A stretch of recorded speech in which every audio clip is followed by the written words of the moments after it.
Assalamualaikum warahmatullahi wabarakatuh. Halo teman-teman semuanya. Perkenalkan saya Khairnisa. Saya mahasiswa semester 4 dari STKIP Al-Maksum. Saya berasal dari Prodi Pendidikan Teknik Informatika.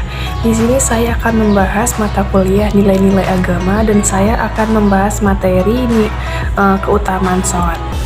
Nah, jadi nanti di dalam keutamaan sholat ini saya akan membahas beberapa poin. Yang pertama itu ada pengertian, yang kedua itu ada manfaat, yang ketiga nanti ada tujuan, yang keempat nanti ada contoh, dan yang kelima nanti ada dalil keutamaan sholat dalam Al-Quran.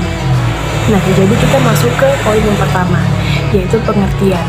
Nah, sholat adalah ibadah wajib 5 waktu sehari semalam yang merupakan tiang agama Islam.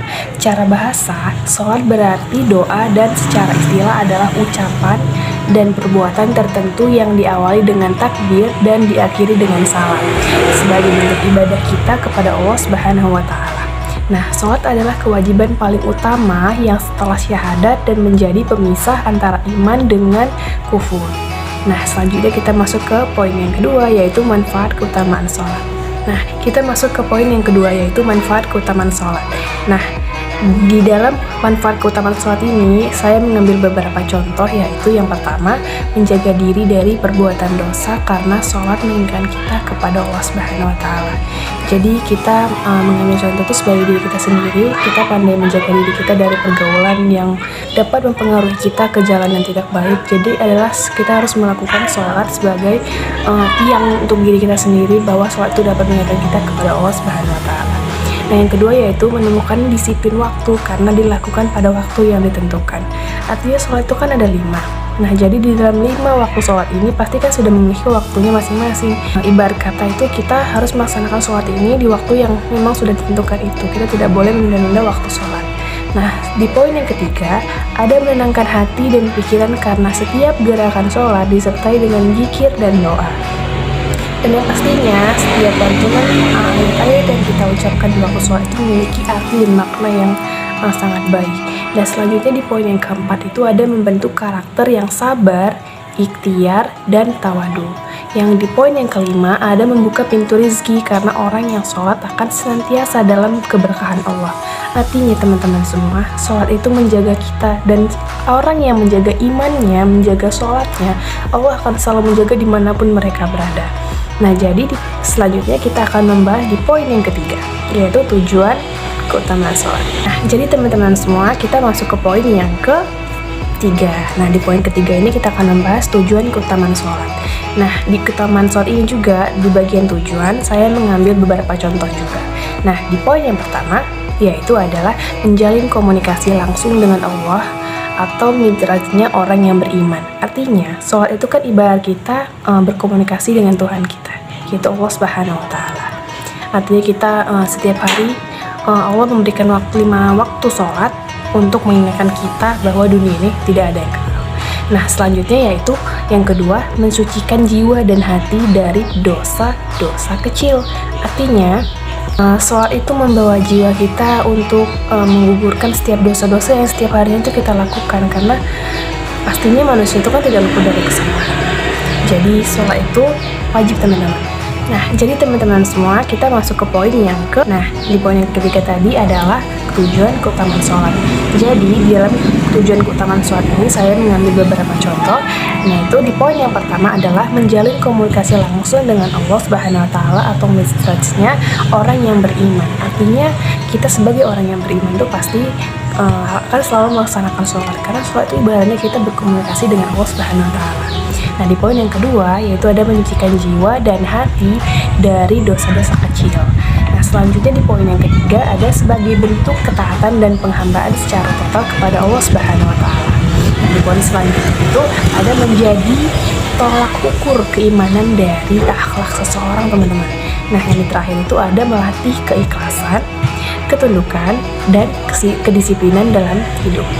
Nah, selanjutnya kita akan masuk di poin yang keempat, yaitu contoh keutamaan sholat.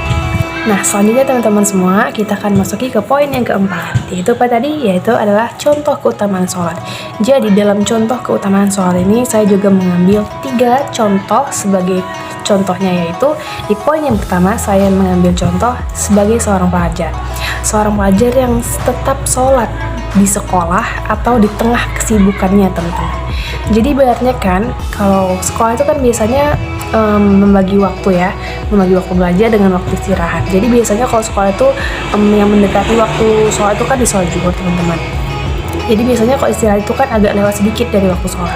Jadi sebagai seorang pelajar tadi, dia masih mau dan rela meluangkan waktunya untuk melaksanakan kewajibannya sebagai seorang muslim.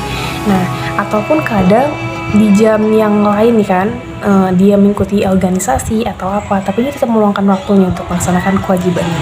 Nah, di poin yang kedua yaitu adalah seorang ayah yang menjadi imam bagi keluarganya dan membiasakan sholat berjamaah, teman-teman. Jadi kan sebagai seorang ayah yang baik, sebagai imam yang baik ya kan. Jadi sebagai imam yang baik itu kan pasti mengajak keluarganya untuk melakukan kewajiban sebagai seorang muslim yang baik, yaitu melaksanakan sholat berjamaah. Apalagi sholat berjamaah itu, teman-teman, pasti pahalanya jauh lebih banyak, 2 kali lipat dari sholat biasa sendiri ya, teman-teman. Nah, di poin yang ketiga itu ada seorang pekerja di lapangan yang rela berhenti sejenak untuk menunaikan sholat meskipun sedang sibuk. Ibarat kata kita artikan tuh seperti pekerja-pekerja ya, seorang pekerja di luar sana, kayak ya pasti kan banyak lah ya kan, namanya pekerjaan itu kan wajar. Jadi kalau semua orang itu bekerja, yang rela meluangkan waktunya untuk melaksanakan perintah Allah, nah itu adalah contoh seorang yang sangat bisa menjaga imannya dengan baik. Artinya kita walaupun kita sibuk mengejar dunia, kita harus mengingat bahwa dunia ini tidak ada yang kekal dan kita harus tetap melaksanakan perintah Allah. Nah, kenapa? Karena kan kita ciptaan Allah. Jadi kita akan masuki poin yang kelima, yaitu dalil keutamaan surat dalam Al-Quran. Nah, jadi kan teman-teman ya kayak gitu. Oke, jadi teman-teman semuanya, kita akan masuki poin yang kelima. Nah, di poin yang kelima kita akan membahas dalil keutamaan sholat dalam Al-Quran. Jadi, keutamaan sholat ini dalam Al-Quran yaitu terletak pada Quran surat Al-Ankabut ayat 45. Utlu ma uhiya ilaika minal kitab wa aqimis salah. Innas salata tanha 'anil fahsya'i wal munkar. Waladhikrullahi akbar. Wallahu ya'lamu ma tasna'un. Bacalah atau Nabi Muhammad kitab Al-Quran yang telah diwahyukan kepadamu dan ditegakkanlah sholat. Sesungguhnya sholat itu mencegah dari perbuatan keji dan munkar. Sungguh mengingat Allah atau sholat itu lebih besar keutamaannya daripada ibadah yang lain. Allah mengetahui apa yang kamu kerjakan.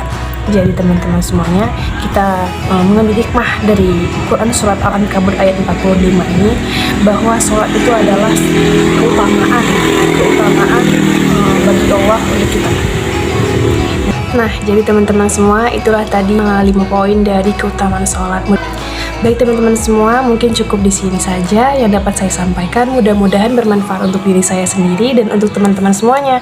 Jadi lebih dan kurang saya mohon maaf apabila ada kesalahan kata. Saya mohon maaf karena saya hanya manusia biasa juga ya. Tidak ada yang sempurna di dunia ini. Jadi lebih dan kurang saya mohon maaf. Assalamualaikum warahmatullahi wabarakatuh.